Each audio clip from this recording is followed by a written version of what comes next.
My name is Mesha, and I'm a 3-year brain tumor survivor. And I'm Jessica, and I'm a 10-year brain tumor survivor.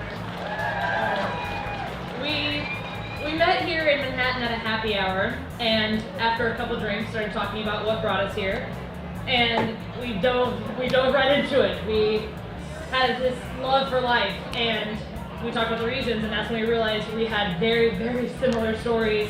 And here's hers. I apologize for reading this. Unfortunately, with a brain tumor comes a bad memory. I was diagnosed with my brain tumor when I was just 16 years old. I was a young, carefree teenager and thought I was untouchable at the time. However, as many of us here know, brain tumors do not discriminate, and anyone, no matter how young or old, is at risk.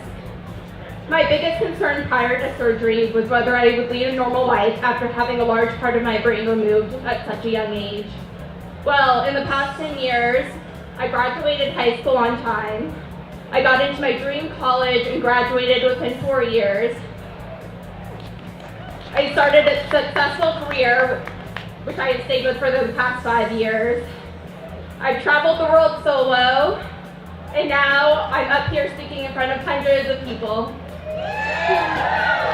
While there are difficult days filled with memory loss, headaches, moodiness, fatigue, and wondering what if, this experience has taught me to be fearless, go after my dreams no matter how far-fetched they seem, and live life to the fullest, and for that I am thankful.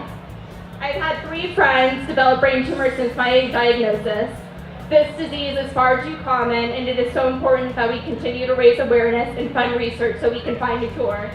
Thank you to everyone who came out today, and to all the brain tumor survivors and current fighters. You're such an inspiration to all of us. Thank you.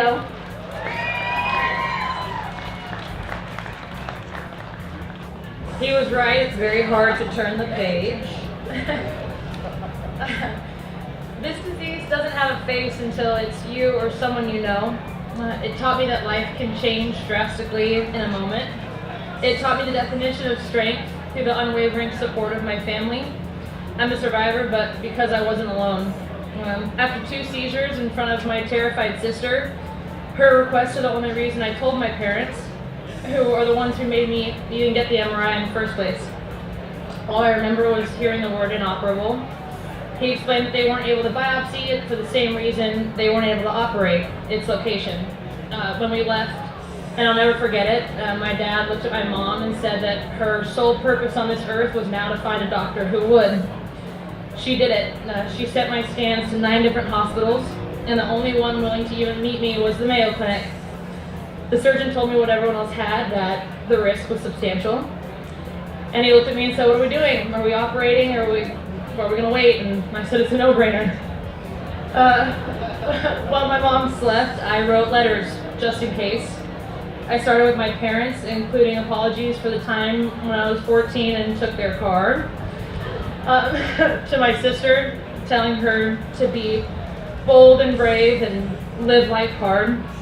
And it's a great experience, and you should all try it sometime, just to remember what's important. With the letters hidden in my laptop bag, there we went. Waking up the next day with all fingers and toes wiggling was just the first step to recovery, as all of you know. They shaved off as much of the tumor as they could, and I'll monitor the remaining piece the rest of my life. They say you don't really know how strong you are until being strong is the only choice you have. Cutting into a brain is cutting into the essence of a person. The pain, the medications, the emotional battle, the lasting side effects, the rest of our lives. But even with all of that, I can tell you one thing. I would do it all over again if given the choice. These last 3 years have been filled with moments I felt deeper. I experience every day with open eyes and a full heart. I'm truly living. I never imagined 3 years later I'd live in Manhattan. I would have ran the 2016 New York City Marathon, and 7 days later be in front of you. So today's a good day. Thank you guys.